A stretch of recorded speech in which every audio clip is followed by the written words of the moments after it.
Welcome to the Red Story. Subscribe and like it if you like it because I like it. Yesterday, I received a call from the hospital that my wife, Rachel, 29F, had been in an accident. During the 35-minute drive to the hospital, I prayed for her safety. When I arrived at the ER, I was relieved to find out that Rachel was out of danger and that the accident wasn't life-threatening. The nurse handed me her phone and other belongings.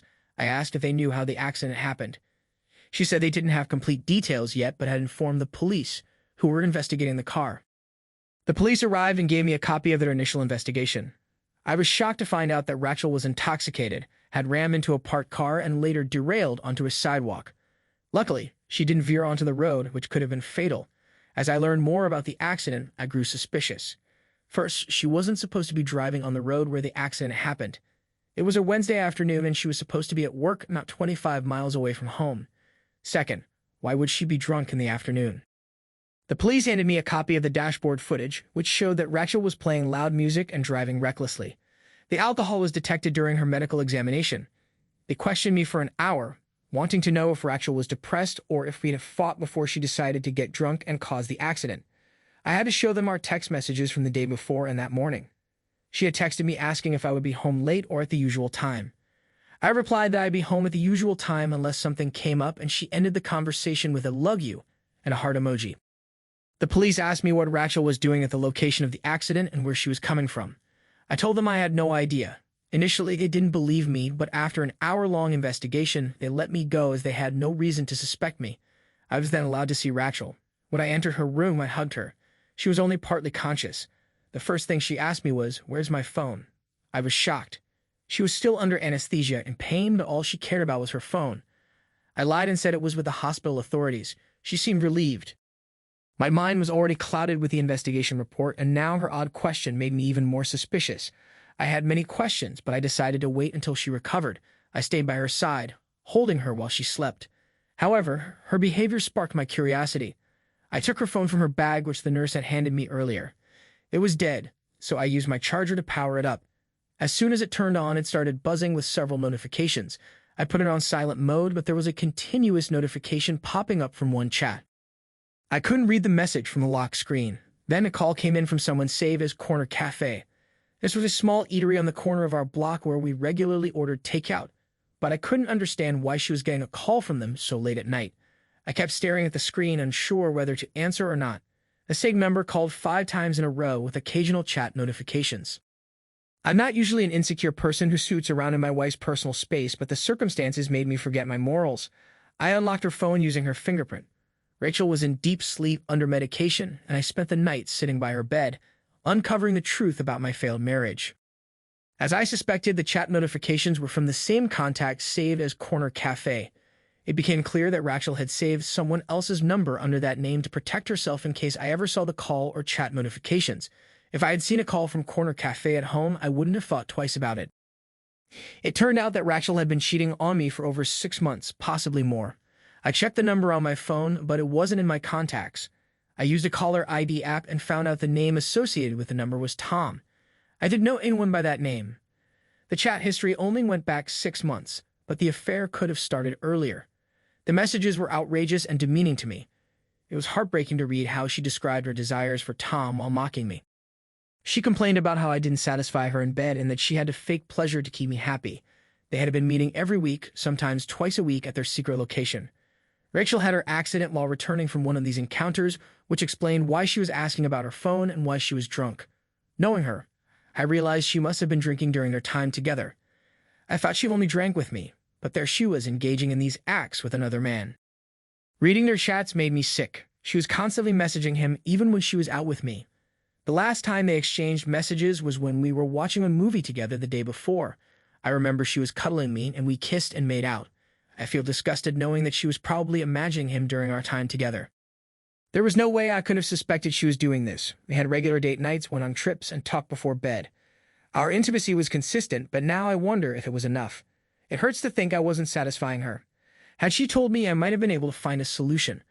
I thought we were close enough to be honest with each other, but clearly we weren't. I also checked her social media accounts, but didn't find Tom added anywhere. Their only communication was through chats and calls.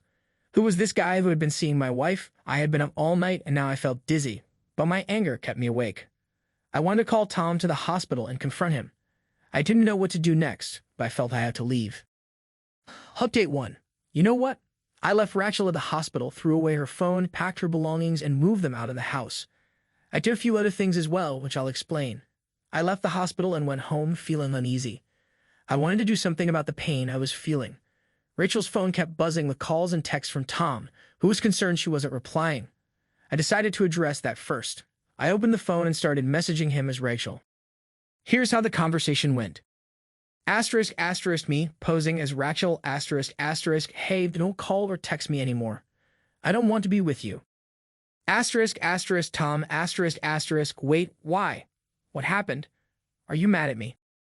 Asterisk asterisk Tom asterisk asterisk, are you mad because I didn't stay longer? I promise next time we'll spend the whole day together. Asterisk asterisk Tom asterisk asterisk, why aren't you replying? Okay, talk to me first. We can sort this out. Asterisk asterisk me asterisk asterisk, I'm never going to meet you again. Stop texting me. Asterisk asterisk Tom asterisk asterisk, can we meet today and discuss this? How about I pick you up from work? I'll tell my wife I'm working overtime. Asterisk asterisk Tom asterisk asterisk, okay, are you upset because my divorce got delayed? Trust me, I'm going to finalize it this month. Asterisk asterisk me asterisk asterisk, no, don't do that. I don't enjoy being with you anymore. You're just a toy to me now. Your presence excites me no more. I found another guy who's better. Asterisk asterisk Tom asterisk asterisk, what? You're joking, right? Asterisk asterisk me asterisk asterisk, I'm not. I'm going on a date with him tonight. Asterisk asterisk Tom asterisk asterisk, don't do this. You know I love you. Asterisk asterisk me asterisk asterisk, one more message, and I'll tell your wife everything. Asterisk asterisk Tom asterisk asterisk, you're unbelievable. The beeping stopped after that. Then I accessed Rachel's work email on her phone and sent a resignation letter to her manager, asking for immediate release. He replied, asking for a reason, so I responded that Rachel was fed up with the toxic work environment and that the manager was inappropriate. I also mentioned that if he didn't approve her resignation, I'd expose everything to the higher-ups. The resignation was approved within minutes. Listening to Rachel's work complaints actually helped me in this situation. I felt a small victory. Now she was jobless and single. I took her credit card and drained all the little money she had. I even destroyed all of her ID cards, passport, and bank documents, leaving no trace. I flushed the ashes. If she wants to find them, she'll have to dig through the trash. It would take her months, if not years, to get copies of those documents from the authorities. She would be in a bind for at least 2 months. Even if she discovered they were missing, she couldn't go running to government offices to get them. Rachel would face her first blow when she woke up from anesthesia. I was gone from the hospital. She didn't have her phone, and no one in her family or friends knew she was in the hospital. She didn't have her insurance details either. I'm not saying she'll be stuck there forever, but she'll have to struggle for every step of the process. After feeling satisfied with my actions, I packed her clothes, accessories, and other belongings and placed them outside the house. While I was doing this, I got a call from the hospital. The doctor wanted to discuss her discharge formalities. I asked when they planned to discharge her, and they said tomorrow. I told them I'd be there tomorrow, but for now. I was dealing with other things. They said it would delay the process and she might have to stay another day. I said that was fine. After a couple of hours, I received another call from the hospital, this time from Rachel. She asked me to come. I told her I'd be there in an hour and that I'd come home for a shower. Then I called the hospital authorities, instructing them not to let Rachel call anyone. I told them she needed rest, and they assured me they would oblige. Throughout the day, I received 4 calls from the duty nurse saying Rachel was getting restless and asking for me. Initially, I thought about ghosting them, but that would have made Rachel turn to other people for help, so I kept buying time and left her hanging. Next, I'm planning to change the locks to block her from entering the house. I'll also meet with my lawyer tomorrow to discuss my options for ending this marriage without paying a penny. That's it for now. Update 2. Whoa, what a whirlwind it has been. I messed with the hospital authorities for 2 days before ghosting them. They kept calling me to clear the discharge formalities and take Rachel home, but I kept delaying, saying I was out of town. Rachel grew suspicious of my actions. Her phone was missing, and by now she must have realized that I had discovered the truth. She also knew I'd never neglected her before, especially in a situation like this. I played along for 2 days before ghosting the hospital. But before doing that, I collected all the evidence of Rachel's cheating from her phone and shared it with my lawyer. This was to protect myself in case the hospital involved the police. Rachel eventually called her parents when she realized things had gone wrong. Her parents showed up at my door, yelling that I had abandoned her at the hospital and hadn't informed anyone. I let them vent before showing them the text where their daughter was having an affair with another man. They were stunned and apologized for her actions but insisted that now was not the time for revenge, as she needed support. They reminded me of the vows I took to care for her in sickness and in health. I replied that she had taken vows too, promising to remain faithful, yet she betrayed me. They became upset and left, threatening to take me to court. I told them to take her belongings with them as my house had no place for her. They cursed me and took her things, and I assume they also took Rachel with them until she recovers. My lawyer has informed me that the divorce papers will reach her in a week. We're using her infidelity to push for a favorable settlement. My lawyer has also built a case that Rachel was plotting with Tom to divorce me and take my money, and that I took necessary steps to protect myself, not to harm her. So far, things are looking good. I'm just waiting for the divorce papers to be served. Update 3. The divorce papers reached Rachel, and she freaked out. She's still immobilized, wrapped in a cast, and she sent me hundreds of voicemails, some with threats, some with curses, and some with requests to meet. I ignored all of them. Then she sent a long, threatening email saying she was going to sue me for destroying her IDs, draining her credit card, and forging her resignation at work. I replied, telling her to go ahead if she had the money and time to fight the case. It would take her forever to prove I did any of that, especially since she has no job or money. I also warned her that if she dragged me to court, I would countersue for humiliation and infidelity, and I had evidence to back it up. After that, the threats and pleas stopped, but she still didn't sign the divorce papers. She emailed my lawyer requesting a meeting before making any decisions. My lawyer suggested I meet her but advised setting ground rules. Meet in a public place, no promises, no turbulence, and no physical contact, not even a hug. Our conversation would be recorded to prevent any false accusations. My lawyer also offered to accompany me or be on a call during the meeting.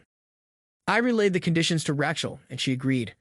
My lawyer also suggested I try to convince her to settle out of court to save time and money.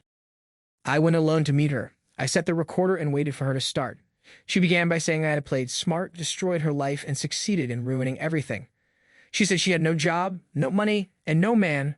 Her lover had left her. I asked her if she was angry because I scared off her lover. She said no, he was a loser and she was planning to get rid of him anyway. Her nonchalant response made me laugh and she joined in. It reminded me of our early days when we used to joke about the men who hit on her. But now I was the one who ended up being laughed at. Then she asked, "Why are you doing this to me?" with tears in her eyes. I asked why she had cheated on me when everything seemed perfect between us. She had no answer. She said it was just for fun, that it didn't mean anything. She called Tom the simple man she had been fooling around with. I said, "Well, I guess I'm a simpleton for sitting here with you after you betrayed me." She tried to downplay it, asking me to move on. I told her I was being civil, but that didn't mean I'd take her back. I would never forgive her. She humiliated me by mocking our intimate life with another man, even saying things about me that were painful to hear. Tears welled up in my eyes as I told her how much her words had hurt me. She cried too, apologized, and said she didn't mean any of it. I told her I couldn't stop thinking about how she had taken our private life outside our home and mocked me.